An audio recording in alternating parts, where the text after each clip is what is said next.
আউযু বিল্লাহি মিনাশ শাইতানির রাজিম বিসমিল্লাহির রহমানির রহিম। আজকের এমসিকিউ এমসিকিউ ছিল নারী ও শিশু নির্যাতন আইন থেকে 40টা। সময় ছিল 23 মিনিট। সবাই কি 23 মিনিটের ভিতরে লিখছিলেন? না স্যার, একটু বেশি সময় লাগছে তো অবশ্যই। বেশি লাগলে হবে না। স্যার আজকের সময় এমসিকিউ বেশি লাগছে, এমসিকিউ গুলো ভালোভাবে দেখতেই পারতেছিলাম না। পরীক্ষার হলে সেম হয়, দেখা যায় না। সহমত। সেই জন্য মানে দেখতে কষ্ট হয়েছিল। জি স্যার। ঠিক আছে, জি এখন স্যার, ঠিক ছোট করে ছোট দেবো। হয়েছে, ওগুলা দেখে দেখে লিখতে ইয়ে হচ্ছে, ঝামেলা হচ্ছে। আমি তো বারবার খালি একটা তার একটা অ্যান্সার লিখতে যা 3বার চেঞ্জ করছি আজকে। সমস্যা নাই, এরপরে ঠিক করে দেবো নি। এমসিকিউ উত্তর মিলিয়ে নেন। এমসিকিউ 1, নারী ও শিশু নির্যাতন দমন আইন কত সালের কত নং আইন? ক 2000 সালের 11 নং আইন, 2000 সালের 8 নং আইন, 2000 সালের 30 নং আইন, 2000 সালের 47 নং আইন। একের খ, একের খ। ঠিক আছে দুই, স্যার। নারী ও শিশু নির্যাতন দমন আইনে নবজাতকের বয়স কতদিন হতে হবে? 40 দিনের কম, অনূর্ধ্ব 40 দিন। দুইয়ের গ, দুইয়ের গ। তিন, নারী ও শিশু নির্যাতন দমন আইনে শিশুর বয়স কতদিন হবে? তিনের গ, 16 বছরের কম, 16 বছরের কম হবে। চার, নারী ও শিশু নির্যাতন দমন আইনে নারী বলতে কে বোঝায়? চারের গ, যে কোনো বয়সের নারী, যে কোনো বয়সের নারী। পাঁচ, নারী ও শিশু নির্যাতন দমন আইন নারী কত ধারা? নারী কত ধারা?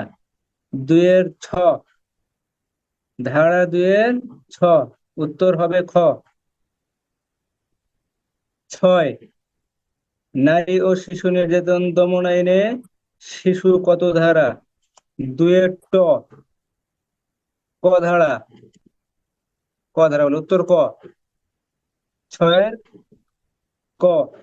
সাত, নারী ও শিশু নির্যাতন দমন আইন ধর্ষণ কত ধারা?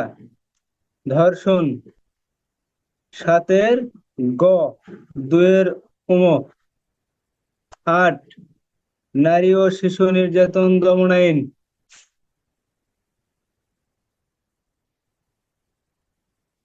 দমন আইনে যৌতুক কত ধারা? যৌতুক দুয়ের ইয়, আটের গ, আটের গ। নয়, নারী ও শিশু নির্যাতন দমন আইনে অপহরণ কত ধারা? দুয়ের খ। নয়ের উত্তর হবে গ।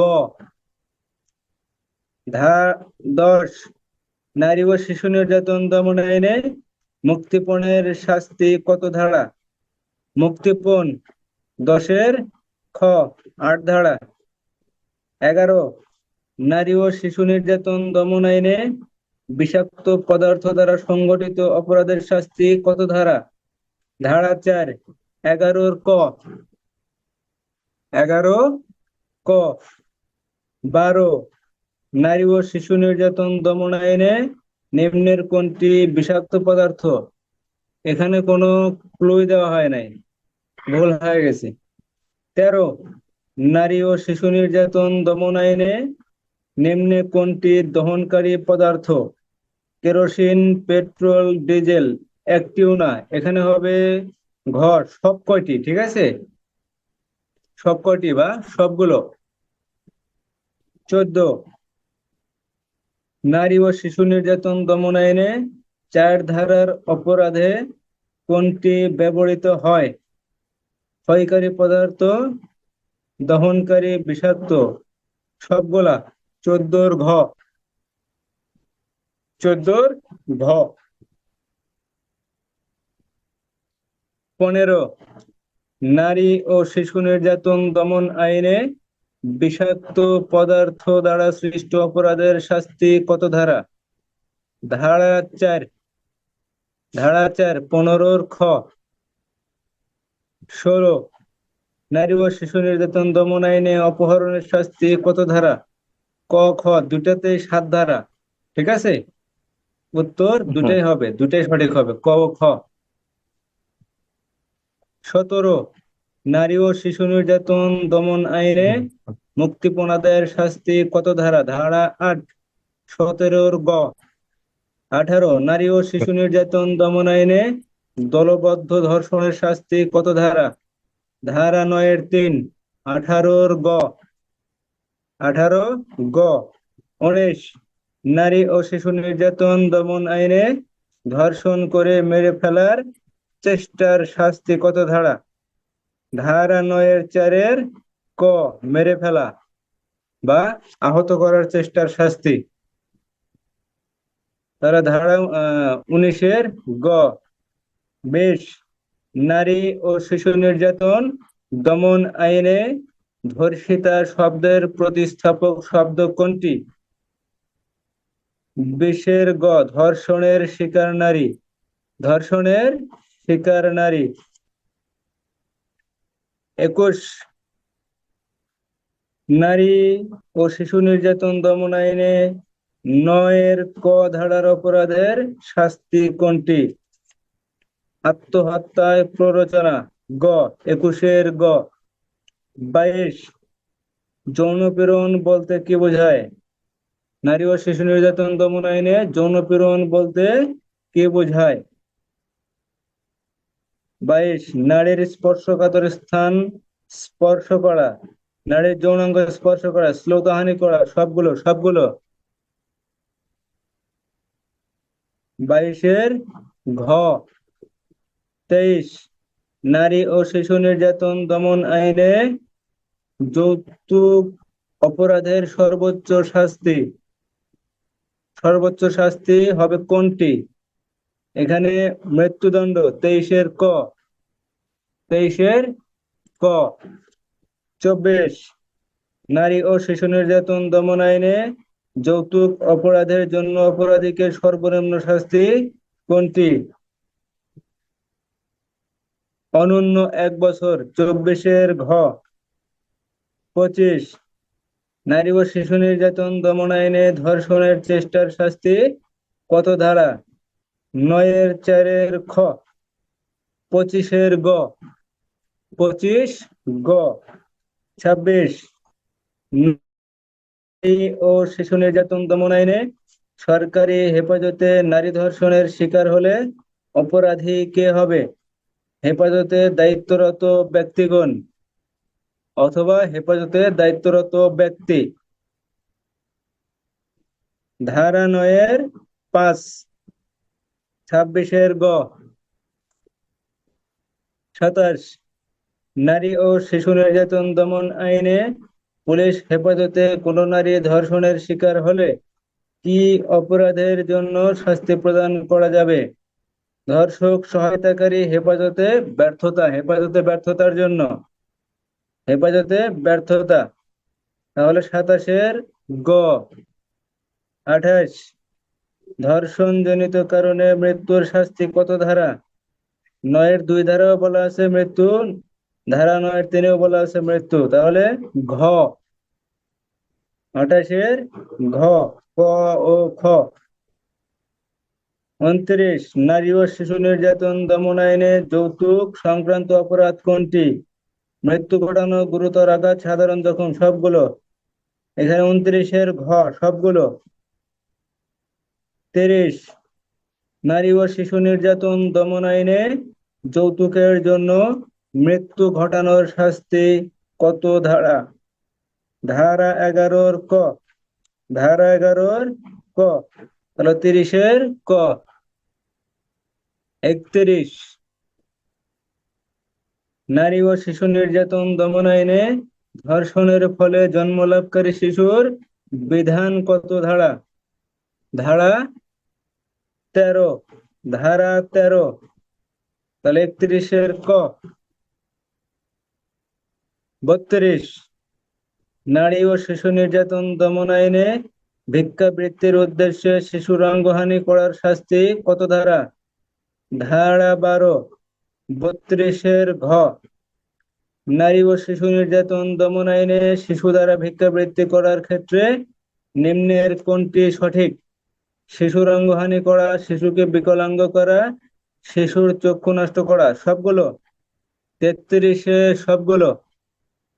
34, ধর্ষণের ফলে জন্মলাভকারী শিশুর ব্যয় শিশু কার তত্ত্বাবধানে থাকবে? মাতার এবং মাতৃকুলীয় আত্মীয় স্বজন। তাহলে 34-এর ঘ, ক ও খ।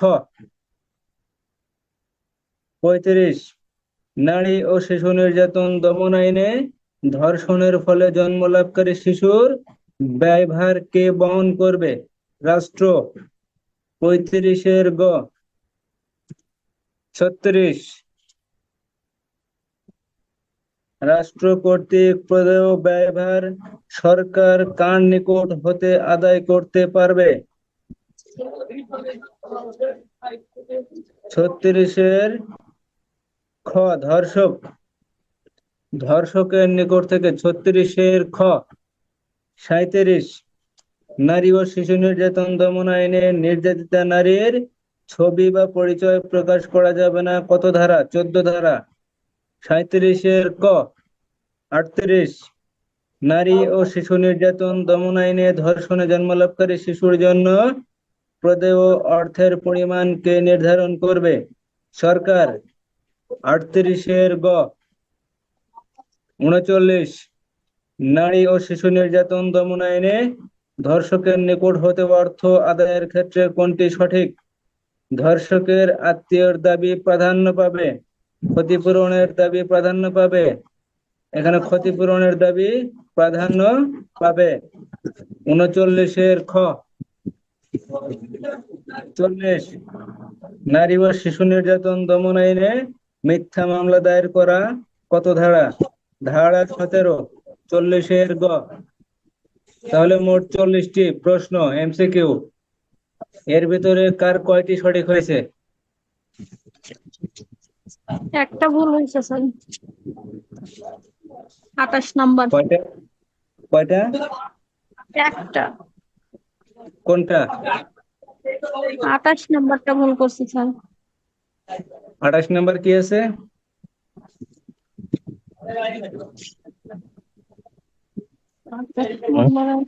ধর্ষণজনিত কারণে মৃত্যুর শাস্তি কত ধারা? এটা ভুল হয়েছে? জি স্যার। এর সাথে তুই 20 নাম্বারে কিন্তু কয় নাম্বার? সাথে বলতেছি 20 নাম্বারে কত? ঘ স্যার 20 নাম্বারের উত্তর কত হবে? ঘ বুঝি না। ঘ স্যার 20 নাম্বারটা একটু দেখেন তো। 20-এর গ, গ ধর্ষণের না শিকার ঘ? নারী। স্যার গ না ঘ? ঘ গ, ওইটা। গ, গ। ঘটা ভুল হয়েছে, আমার দুইটা ভুল হয়েছে তাহলে। দুইটা।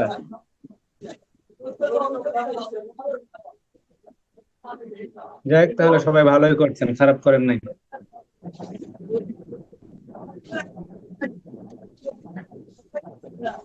স্যার এর পরে প্রশ্নগুলো বড় করে দেন, একটা দেখতে যা আরেকটা চোখে পড়ে, খালি এলোমেলো হয়ে যায়।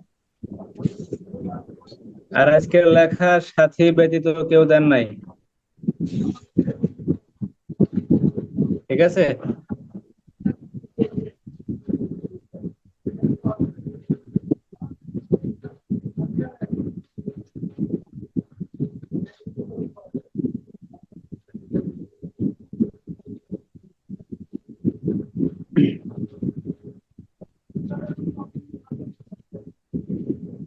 কত ক্লাস পর্যন্ত হয়েছিল 154 ধারা মনে আছে সবার? 154 ধারা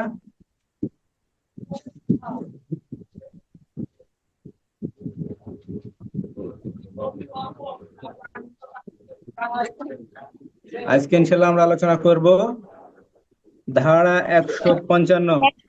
ছাড়া আপনি ওই যে যেটা এর আগে ক্লাস নিছিলেন ওইটাই দেখে আর ওই বইয়ের সাথে মিলে একটু লিখে দিছি 154 ধারা পুরোটা, ওটা তো আমাদের কাছে নাই ওই শীটটা। একটু স্যার কষ্ট করে ওই লেখাটা একটু দেখেন। ওকে ঠিক আছে।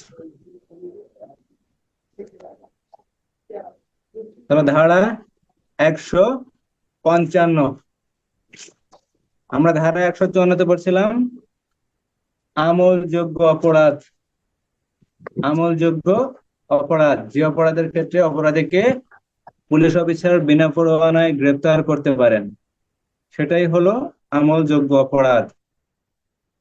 আর ধারা 155 আমলের অযোগ্য অপরাধের খবর। 154-তে পড়ছিলাম এজাহার বা প্রাথমিক তথ্য বিবরণী অথবা আমলযোগ্য অপরাধের খবর সংক্রান্ত অপরাধ। আর ধারা 155-তে আমলের অযোগ্য অপরাধের খবর।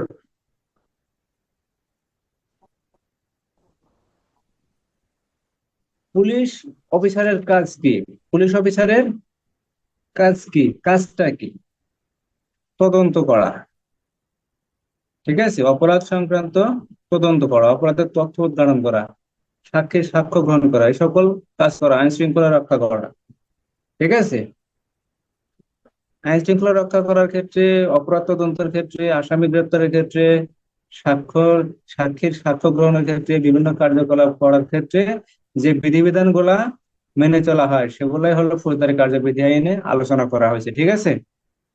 ধারা 154-তে যেমন আলোচনা করছিলাম, আমলযোগ্য কোনো অপরাধের যদি সংবাদ আসে তাহলে থানার অফিসার ইনচার্জ নিজে লিপিবদ্ধ করবেন অথবা অন্য কাউকে দ্বারা লিপিবদ্ধ করাবেন, যা বাংলাদেশ ফর্ম নং বিপি ফর্ম নং 27, বাংলাদেশ ফর্ম নং 5356 রেজিস্টারে লিপিবদ্ধ করবেন, একেই এজাহার বলে। আর যদি আমলের অযোগ্য অপরাধ অর্থাৎ ছোট ছোট অপরাধের যদি সংবাদ আসে, ছোট অপরাধের যদি সংবাদ আসে, আর যে অপরাধ আমলের অযোগ্য অপরাধ, সে অপরাধের খবর পেলে থানা কি ব্যবস্থা নেবে বা থানার অফিসারগণ কি ধরনের ব্যবস্থা গ্রহণ করবেন তা এই ফৌজদারি কার্যবিধি আইনের 155 ধারায় বলা আছে, ঠিক আছে? ছোট অপরাধের যদি খবর আসে আমাদের করণীয় কি বা থানার কাজ কি, থানার অফিসারদের করণীয় কি, থানার ওসির কাজ কি, ঠিক আছে? এটাই 155 ধারায় বলা আছে। 155(1) 155(1) থানার ভারপ্রাপ্ত অফিসারের নিকট আমলের অযোগ্য অপরাধের সংবাদ আসলে তিনি সংবাদের সারমর্ম রক্ষিত বহিতে লিপিবদ্ধ করবেন, অর্থাৎ জিডিতে, জেনারেল ডায়েরিতে লিপিবদ্ধ করবেন এবং সংবাদদাতাকে ম্যাজিস্ট্রেটের নিকট যেতে বলবেন। কথা বোঝা গেল? 154 ধারায় যেটা বলা হয়েছিল, থানায় যদি আমলযোগ্য কোনো অপরাধের সংবাদ আসে, সেটা হোক মৌখিক অথবা লিখিত ভাবে, তাহলে সেই মৌখিক বিবৃতি যদি হয় অথবা লিখিত যদি হয় তাহলে থানার অফিসার ইনচার্জ বিপি ফর্ম নং 27 এবং বাংলাদেশ ফর্ম নং 5356 রেজিস্টারে তিনি নিজে লিপিবদ্ধ করবেন অথবা অন্য কাউকে দ্বারা লিপিবদ্ধ করাবেন, একেই এজাহার বলে। আর 155 বলা হয়েছে আমলের অযোগ্য অপরাধ অর্থাৎ ছোট ছোট অপরাধ, যে অপরাধের ক্ষেত্রে অপরাধীকে বিনা পরোয়ানায় গ্রেপ্তার করা যায় না। যদি এমন কোনো অপরাধের সংবাদ থানায় আসে তাহলে থানার অফিসার ইনচার্জ উক্ত অপরাধের বিষয়টি জিডিতে, জেনারেল ডায়েরিতে নোট দেবেন বা এন্ট্রি করবেন অথবা লিপিবদ্ধ করবেন এবং লিপিবদ্ধ করার পর যে সংবাদদাতা সংবাদ নিয়ে এসছে তাকে ম্যাজিস্ট্রেটের কাছে যাওয়ার জন্য বলবেন বা অনুরোধ করবেন, ঠিক আছে? তাহলে ধারা 155(1), ধারা 155(2) ম্যাজিস্ট্রেটের আদেশ ব্যতীত আমল অযোগ্য মামলার বিষয় তদন্ত করা যায় না। তাহলে ফৌজদারি কার্যবিধি আইনের 155 বলা হয়েছে যদি ছোট কোনো অপরাধ অথবা আমলের অযোগ্য কোনো অপরাধের সংবাদ আসে, তাহলে থানার অফিসার ইনচার্জ সংবাদের বিষয়টি জিডিতে লিপিবদ্ধ করবেন অথবা রক্ষিত বহিতে লিপিবদ্ধ করবেন এবং সংবাদদাতাকে ম্যাজিস্ট্রেটের নিকট যেতে বলবেন। কেন যেতে বলবেন? সংবাদদাতাকে ম্যাজিস্ট্রেটের নিকট কেন যেতে বলবেন? কারণ কি? আমলযোগ্য অপরাধের সংবাদ যখন আসছে তখন তো ম্যাজিস্ট্রেটের কাছে যাওয়ার জন্য বলা হয় নাই, কিন্তু আমলের অযোগ্য সংবাদ যখন নিয়ে আসছে তখন ম্যাজিস্ট্রেটের কাছে কেন যেতে হবে, বা থানার অফিসার ইনচার্জ অথবা অন্য কোনো অফিসার ম্যাজিস্ট্রেটের কাছে ওই সংবাদদাতাকে কেন যেতে বলবেন? কারণ 155(2) ম্যাজিস্ট্রেটের আদেশ ব্যতীত ম্যাজিস্ট্রেটের আদেশ ব্যতীত আমলের অযোগ্য অপরাধ আমল অযোগ্য অপরাধ তদন্ত করা যায় না। অর্থাৎ আমল অযোগ্য অপরাধের বিষয়ে যদি কোনো মামলা হয়, অভিযোগ হয়, এই অভিযোগের বিষয় ম্যাজিস্ট্রেটের আদেশ ব্যতীত ম্যাজিস্ট্রেটের আদেশ ব্যতীত এই বিষয়টি তদন্ত করা যায় না। কিন্তু এই আদেশটি কোন ধরনের ম্যাজিস্ট্রেট দিতে পারেন? কোন প্রথম অথবা দ্বিতীয় শ্রেণীর ম্যাজিস্ট্রেট এই তদন্তের আমলের অযোগ্য অপরাধের তদন্তের আদেশ দিতে পারেন। ধারা 155(2) ধারা 155 রেখে বলা হয়েছে, আমলের অযোগ্য অপরাধের সংবাদ নিয়ে যদি কোনো ব্যক্তি থানায় আসেন, তাহলে থানার অফিসার ইনচার্জ উক্ত অপরাধের বিষয়টি থানায় রক্ষিত বহিতে অথবা জিডিতে লিপিবদ্ধ করবেন এবং সংবাদদাতাকে ম্যাজিস্ট্রেটের নিকট যেতে বলবেন। সংবাদদাতাকে ম্যাজিস্ট্রেটের নিকট যাওয়ার কারণ হলো, ম্যাজিস্ট্রেটের আদেশ ব্যতীত আমল অযোগ্য অপরাধ তদন্ত করা যায় না। ধারা 155(2) এখানে প্রথম শ্রেণীর ম্যাজিস্ট্রেট অথবা দ্বিতীয় শ্রেণীর ম্যাজিস্ট্রেট এই তদন্তের আদেশ দিতে পারেন এই তদন্তের আদেশ দিতে পারেন। যদি কখনো প্রশ্ন হয় আমলের অযোগ্য অপরাধের আমলের অযোগ্য অপরাধের তদন্তের আদেশ কে দিতে পারেন? প্রথম শ্রেণীর ম্যাজিস্ট্রেট, দ্বিতীয় শ্রেণীর ম্যাজিস্ট্রেট, তৃতীয় শ্রেণীর ম্যাজিস্ট্রেট, অথবা আর একটা দিল ক ও খ, প্রথম শ্রেণীর ম্যাজিস্ট্রেট ও দ্বিতীয় শ্রেণীর ম্যাজিস্ট্রেট। তাহলে এখানে উত্তর হবে ক ও খ, লাস্টের।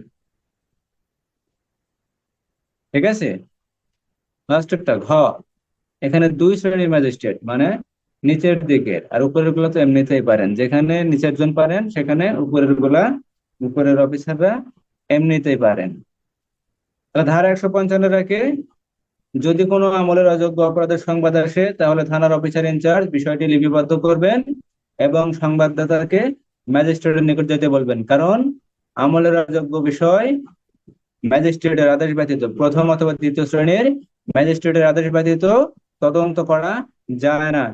ধারা 155(3) ম্যাজিস্ট্রেটের আদেশ যদি পাওয়া যায় ম্যাজিস্ট্রেটের আদেশ যদি পাওয়া যায় তাহলে আমলযোগ্য। ঠিক আছে, আমলযোগ্য অর্থাৎ বড় বড় অপরাধের ন্যায় মামলা তদন্ত করা যাবে, কিন্তু বিনা পরোয়ানায় কোনো আসামিকে গ্রেপ্তার করা যাবে না। আমলযোগ্য অপরাধের ক্ষেত্রে যেমন আসামিকে গ্রেপ্তার করা যায়, আর এই আমলের অযোগ্য অপরাধ যখন আমলযোগ্য অপরাধের ন্যায় তদন্ত করা হবে, সেক্ষেত্রে আসামি গ্রেপ্তার করা যাবে না। আমলযোগ্য অপরাধের ন্যায় তদন্ত করা যাবে, অর্থাৎ ছোট অপরাধ বড় অপরাধের ন্যায় তদন্ত করা যাবে, কিন্তু এই ছোট অপরাধ তদন্তের ক্ষেত্রে কোনো আসামিকে বিনা পরোয়ানায় গ্রেপ্তার করা যাবে না।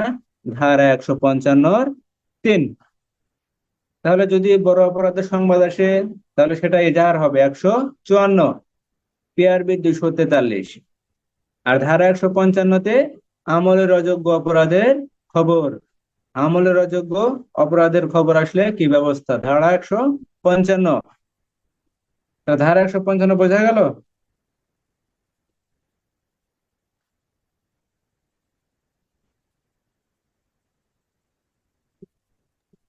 আরেকবার বুঝান স্যার। আর একবার বলবো? জি স্যার।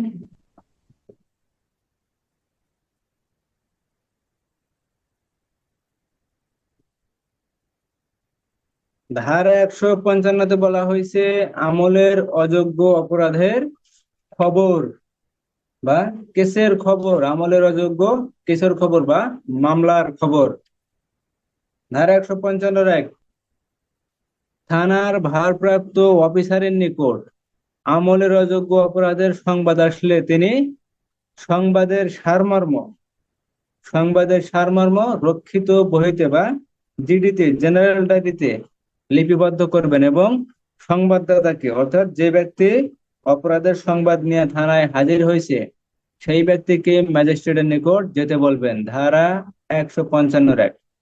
তাহলে 155-1-এ আমলের অযোগ্য অপরাধের সংবাদ আসলে থানার অফিসার ইনচার্জ অপরাধের সারমর্ম, অর্থাৎ সংবাদের বা ঘটনার সারমর্ম রক্ষিত বইতে লিপিবদ্ধ করবেন এবং সংবাদদাতাকে ম্যাজিস্ট্রেটের নিকট যেতে বলবেন। 155-2, প্রথম এবং দ্বিতীয় শ্রেণীর ম্যাজিস্ট্রেটের আদেশ ব্যতীত আমলের অযোগ্য অপরাধের মামলার বিষয় তদন্ত করা যায় না। এই একটা বিষয়ের জন্যই সংবাদদাতাকে ম্যাজিস্ট্রেটের নিকট যেতে হবে, কারণ ম্যাজিস্ট্রেট যখন জানতে পারবে, ম্যাজিস্ট্রেট এই বিষয়টি তদন্তের জন্য আদেশ দেবেন। ধারা 155-3, ম্যাজিস্ট্রেটের আদেশ পেলে, অর্থাৎ ম্যাজিস্ট্রেট যখন বলবে থানার ওসিকে যে আপনি এই বিষয়টি তদন্ত করুন, আপনার থানায় যে এই বিষয়ে একটা মামলা হয়েছে বা এই বিষয়ে যে একটা অভিযোগ হয়েছে, এই বিষয়ে একটা সংবাদ যে পাইছেন আমলের অযোগ্য অপরাধের বিষয়টি, আপনি তদন্ত করুন। যখন আদালত বা ম্যাজিস্ট্রেট, প্রথম শ্রেণীর অথবা দ্বিতীয় শ্রেণীর ম্যাজিস্ট্রেট এই বিষয়টি, অপরাধের বিষয়টি বা আমলের অযোগ্য অপরাধের বিষয়টি যখন তদন্তের জন্য নির্দেশ দেবেন, তখন এই আমলের অযোগ্য অপরাধ আমলযোগ্য, অর্থাৎ বড় অপরাধের ন্যায় তদন্ত করা যাবে, কিন্তু তদন্তের ক্ষেত্রে বিনা পরোয়ানায় কোনো আসামিকে গ্রেপ্তার করা যাবে না। অর্থাৎ ছোট অপরাধ তদন্তের ক্ষেত্রে কোনো আসামিকে গ্রেপ্তার করা যাবে না। আমলের অযোগ্য অপরাধ তদন্তের ক্ষেত্রে বিনা পরোয়ানায় কোনো আসামিকে গ্রেপ্তার করা যাবে না। ধারা 155-3। ধারা 155 বোঝা গেল? জি স্যার। ধারা 156। তাহলে মোটামুটি আমরা বললাম 155-তে আমলের অযোগ্য অপরাধের সংবাদ আসলে জিডিতে নোট দিতে হবে, ম্যাজিস্ট্রেটের নিকট পাঠাইতে হবে। ম্যাজিস্ট্রেটের আদেশ ব্যতীত তদন্ত করা যায় না। ম্যাজিস্ট্রেট যদি আদেশ দেয় তাহলে আমলের অযোগ্য বিষয়টি আমলযোগ্য অপরাধের ন্যায় তদন্ত করা যায়, কিন্তু বিনা পরোয়ানায় আসামি গ্রেপ্তার করা যায় না। ধারা 156, আমলযোগ্য মামলার তদন্ত, অর্থাৎ বড় অপরাধের তদন্ত। 155-তে বললাম ছোট অপরাধ, আমলের অযোগ্য অপরাধের তদন্ত, আর 156-তে আমলযোগ্য মামলার তদন্ত। ধারা 156-1,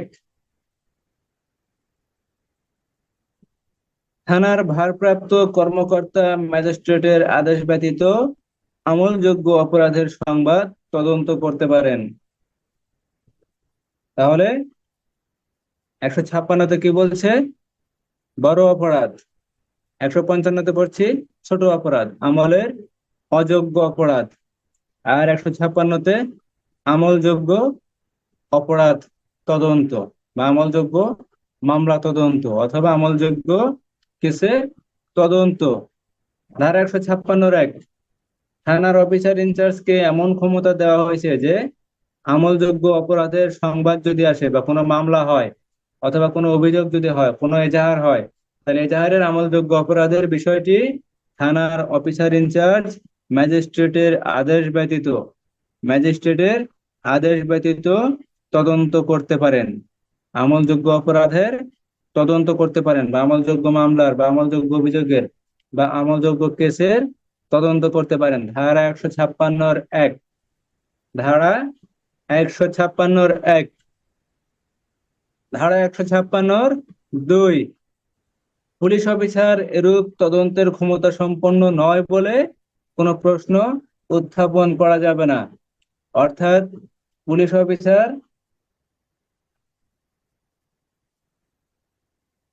অফিসার আমলযোগ্য অপরাধ এইভাবে তদন্ত করতে পারে না। এই বিষয়ে কোনো প্রশ্ন উত্থাপন করা যাবে না। ধারা 156(2)। ধারা 156(3) ফৌজদারি কার্যবিধি 190 ধারা অনুসারে ক্ষমতা সম্পন্ন যে কোনো ম্যাজিস্ট্রেট তদন্তের আদেশ দিতে পারেন। ক্ষমতা সম্পন্ন যে কোনো ম্যাজিস্ট্রেট তদন্তের আদেশ দিতে পারেন। ধারা 156(3)। ধারা 155-তে বলা হয়েছে আমলের অযোগ্য অপরাধের যদি খবর আসে তাহলে বিষয়টি জিডিতে নোট দিতে হবে এবং সংবাদদাতাকে ম্যাজিস্ট্রেটের নিকট প্রেরণ করতে হবে। 155(2) বলা হয়েছে প্রথম অথবা দ্বিতীয় শ্রেণীর ম্যাজিস্ট্রেটের আদেশ ব্যতীত আমলের অযোগ্য অপরাধের বিষয় তদন্ত করা যাবে না। 155(3) বলা হয়েছে ম্যাজিস্ট্রেটের আদেশ পেলে আমলযোগ্য অপরাধের ন্যায় তদন্ত করা যাবে, কিন্তু বিনা পরোয়ানায় কোনো আসামিকে গ্রেপ্তার করা যাবে না। ধারা 155। আর ধারা 156-তে বলা হয়েছে আমলযোগ্য অপরাধের তদন্ত বা আমলযোগ্য মামলার তদন্ত অথবা আমলযোগ্য কেসের তদন্ত। 156(1) থানার ভারপ্রাপ্ত কর্মকর্তা অর্থাৎ থানার ওসি, থানার ভারপ্রাপ্ত কর্মকর্তা ম্যাজিস্ট্রেটের আদেশ ব্যতীত যে কোনো আমলযোগ্য অপরাধের ঘটনা তদন্ত করতে পারেন বা আমলযোগ্য অপরাধের সংবাদ তদন্ত করতে পারেন। ধারা 156(1)। ধারা 156(1) বোঝা গেল?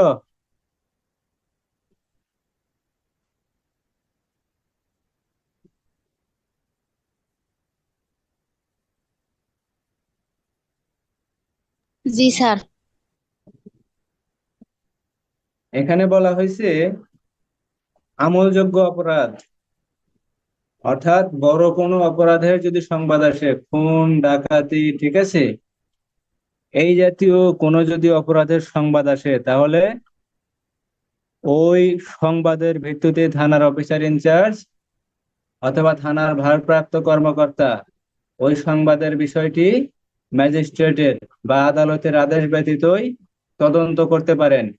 অথবা খুন ডাকাতির বিষয়ে যদি থানায় কোনো মামলা হয় বা অভিযোগ দায়ের হয়, ঠিক আছে, সেই অভিযোগের বিষয়টি থানার ভারপ্রাপ্ত কর্মকর্তা আদালতের আদেশ ব্যতীত বা ম্যাজিস্ট্রেটের আদেশ ব্যতীতই তদন্ত করতে পারেন। এটা থানার ভারপ্রাপ্ত কর্মকর্তার একটা ক্ষমতা, ঠিক আছে। এখানে আবার থানার অফিসার ইনচার্জ অথবা থানার ভারপ্রাপ্ত কর্মকর্তার যে ঊর্ধ্বতন কর্মকর্তা যারা আছেন তারাও যদি বিষয়টি জানেন তারাও এই অপরাধের বিষয় তদন্ত করতে পারেন। কারণ ফৌজদারি কার্যবিধি আইনের 551 ধারায় বলা হয়েছে থানার ভারপ্রাপ্ত অফিসারের ঊর্ধ্বতন পুলিশ অফিসার থানার ভারপ্রাপ্ত অফিসারের ক্ষমতার অধিকারী হবেন। অর্থাৎ একজন এএসপি, সিনিয়র এএসপি অথবা সার্কেল অথবা অ্যাডিশনাল এসপি ফৌজদারি কার্যবিধি আইনের 551 ধারা মোতাবেক থানার অফিসার ইনচার্জের ক্ষমতার অধিকারী হবেন। অর্থাৎ তারাও থানার অফিসার ইনচার্জের বা থানার ভারপ্রাপ্ত কর্মকর্তার ক্ষমতা প্রয়োগ করতে পারবেন। ধারা 551, ঠিক আছে। সেই মোতাবেক থানার অফিসার ইনচার্জ যখন আমলযোগ্য অপরাধের তদন্ত করতে পারেন, সেক্ষেত্রে সিনিয়র অফিসারগণ এই আমলযোগ্য অপরাধের তদন্ত ম্যাজিস্ট্রেটের আদেশ ব্যতীত করতে পারেন। ধারা 156(1). ক্লিয়ার?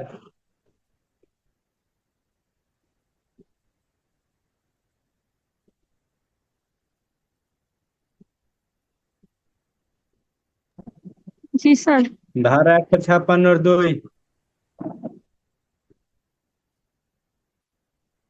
এখানে থানার ভারপ্রাপ্ত কর্মকর্তা যে আমলযোগ্য অপরাধের তদন্ত করতে পারেন আদালতের আদেশ ব্যতীত বা ম্যাজিস্ট্রেটের আদেশ ব্যতীত, এই বিষয়ে কোনো প্রশ্ন উত্থাপন করা যাবে না। ধারা 156(2). ধারা 156 বলা হয়েছে থানার ভারপ্রাপ্ত কর্মকর্তা আমলযোগ্য অপরাধের তদন্ত আদালতের বা ম্যাজিস্ট্রেটের আদেশ ব্যতীত করতে পারেন। 156(2) বলা হয়েছে তিনি যে এই ক্ষমতা প্রয়োগ করতে পারেন এই বিষয়ে কোনো প্রশ্ন উত্থাপন করা যাবে না। আর 156-3, ফৌজদারি কার্যবিধির 190 ধারা অনুসারে ক্ষমতা সম্পন্ন যে কোনো ম্যাজিস্ট্রেট তদন্তের আদেশ দিতে পারেন। অর্থাৎ ফৌজদারি কার্যবিধি আইনের 190 ধারা অনুসারে আমলযোগ্য কোনো অপরাধের বা কোনো মামলার বা কোনো কেসের তদন্তের আদেশ যে কোনো ম্যাজিস্ট্রেট যদি ক্ষমতা সম্পন্ন যে কোনো ম্যাজিস্ট্রেট দিতে পারেন। ধারা 156-3, 155-156 বোঝা গেল?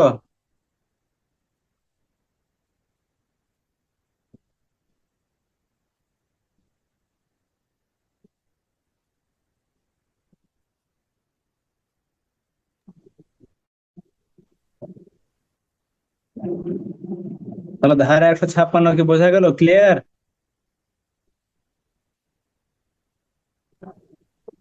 জি স্যার। জি স্যার। তাহলে ধারা 156-তে বলছে আমলযোগ্য অপরাধ পুলিশ ম্যাজিস্ট্রেটের নির্দেশ ছাড়াই তদন্ত করতে পারেন। অর্থাৎ আমলযোগ্য অপরাধ যদি কোথাও অনুষ্ঠিত হয়, পুলিশকে ফৌজদারি কার্যবিধি আইনের এজাহারের জন্য অপেক্ষা করতে হয় না, যে কোনো ভাবে জানতে পারলে পুলিশ তদন্ত শুরু করতে পারেন। এটা ফৌজদারি কার্যবিধি আইনের 156 ধারা। এখানে তদন্ত করা পুলিশের দায়িত্ব, ম্যাজিস্ট্রেটের নয়। সুতরাং তদন্ত চলাকালে ম্যাজিস্ট্রেট বা অন্য কোনো বিচারক তদন্তের কাজে হস্তক্ষেপ করতে পারেন না। ধারা 156।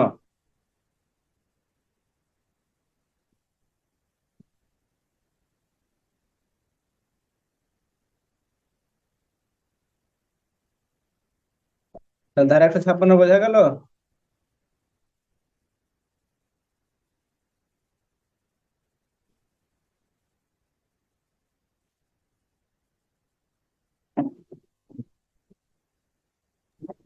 জি স্যার। ধারা 157, আমলযোগ্য অপরাধ সম্পর্কে সন্দেহের ক্ষেত্রে করণীয়।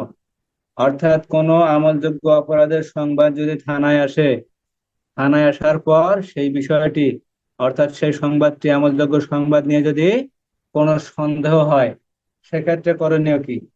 দেখা গেল রহিম নামের একজন কোনো আমলযোগ্য অপরাধ অথবা কোনো খুনের বা কোনো ডাকাতির সংবাদ নিয়ে থানায় হাজির হয়েছে। থানায় হাজির হওয়ার পর এখন থানার ভারপ্রাপ্ত কর্মকর্তার মনে হইতেছে যে বিষয়টি সঠিক নাও হতে পারে, সন্দেহ হয়, ঠিক আছে? সেই ক্ষেত্রে করণীয় কি? ধারা 157। তাহলে ধারা 154-তে আমলযোগ্য অপরাধের সংবাদ যদি আসে তাহলে সেটা এজাহার হবে, ঠিক আছে?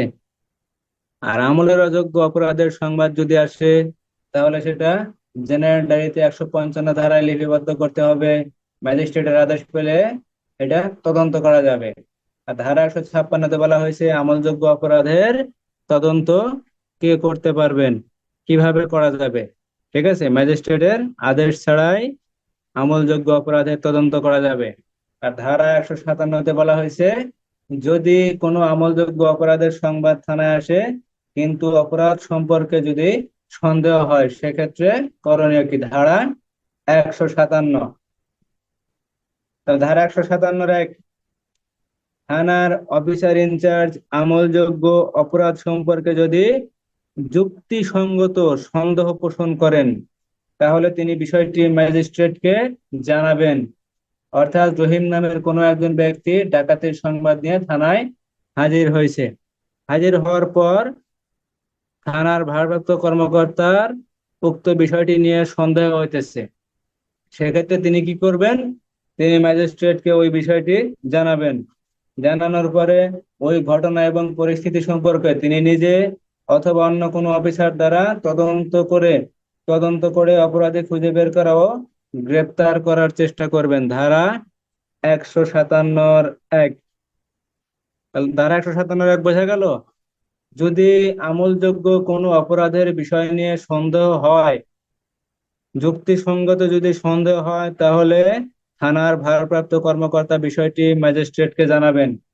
ম্যাজিস্ট্রেটকে জানানোর পরে কি করবেন, তিনি তো বসে থাকতে পারেন না, যেহেতু একটা সংবাদ থানায় আসছে, তাও আবার আমলযোগ্য অপরাধের সংবাদ। এখন সন্দেহ হলেও তিনি ম্যাজিস্ট্রেটকে জানানোর পরে তিনি ঘটনাস্থলে যাবেন, তিনি নিজে যাবেন অথবা অন্য কোনো অফিসারকে ঘটনাস্থলে পাঠাবেন। ঘটনাস্থলে পাঠানোর পরে ওই অফিসার অথবা তিনি নিজে তদন্ত করবেন, অপরাধীকে খুঁজে বের করবেন এবং গ্রেপ্তার করার চেষ্টা করবেন, ধারা 157(1)।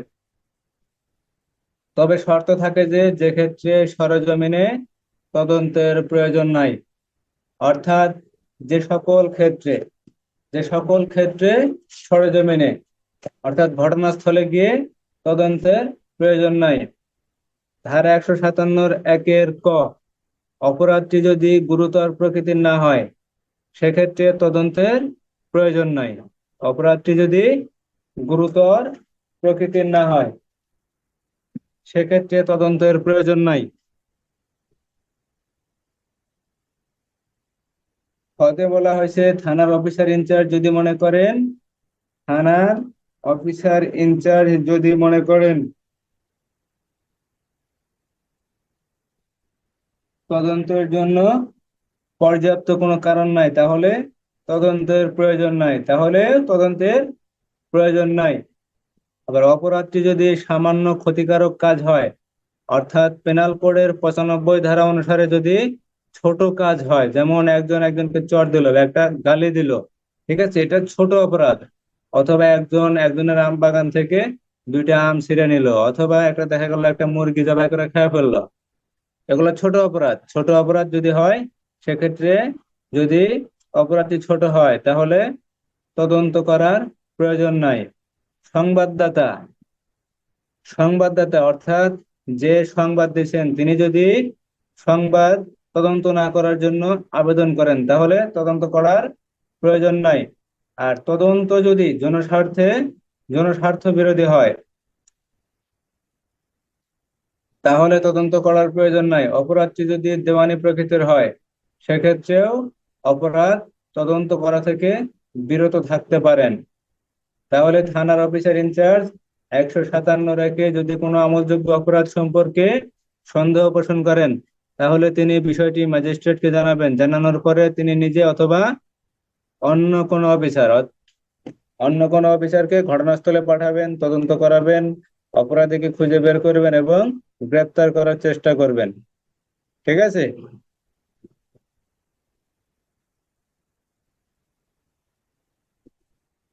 তবে শর্ত থাকে যে ক্ষেত্রে সরেজমিনে তদন্ত করার প্রয়োজন নাই। এখানে বলা হয়েছে থানার অফিসার ইনচার্জ যখন কোনো ব্যক্তি থানার অফিসার ইনচার্জের কাছে খবর নিয়ে আসার পর থানার অফিসার ইনচার্জ যদি মনে করেন তদন্ত করার জন্য পর্যাপ্ত কোনো কারণ নাই সেক্ষেত্রে তিনি সরেজমিনে তদন্ত করবেন না। আরেকটি বিষয় বলা আছে,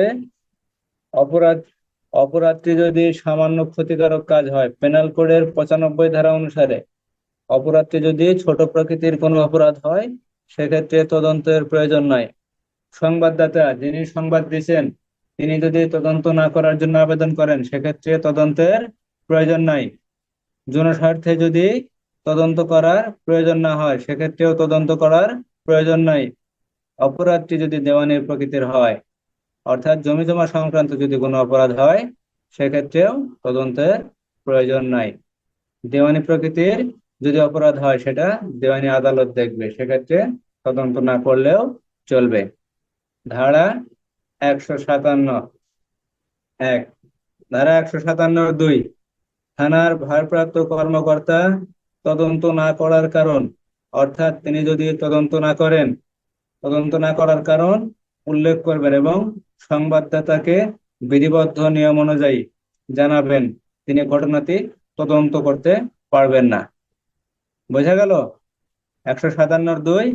157 দিয়ে বলছেন থানার ভারপ্রাপ্ত কর্মকর্তা তদন্ত না করার কারণ উল্লেখ করবেন, অর্থাৎ তিনি কি কারণে ওই বিষয়টি তদন্ত করবেন না সেই কারণ উল্লেখ করবেন এবং যে ব্যক্তি বা যে সংবাদদাতা ওই সংবাদ দিচ্ছেন তাকে বিধিবদ্ধ নিয়ম অনুসারে জানাইতে হবে যে ওই ঘটনাটি তিনি তদন্ত করবেন না। থানার ভারপ্রাপ্ত কর্মকর্তা তিনি যে সংবাদ দিচ্ছেন সেই সংবাদটি তদন্ত করবেন না।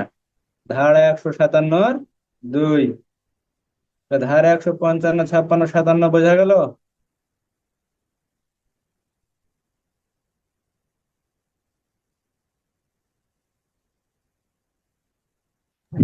জি স্যার।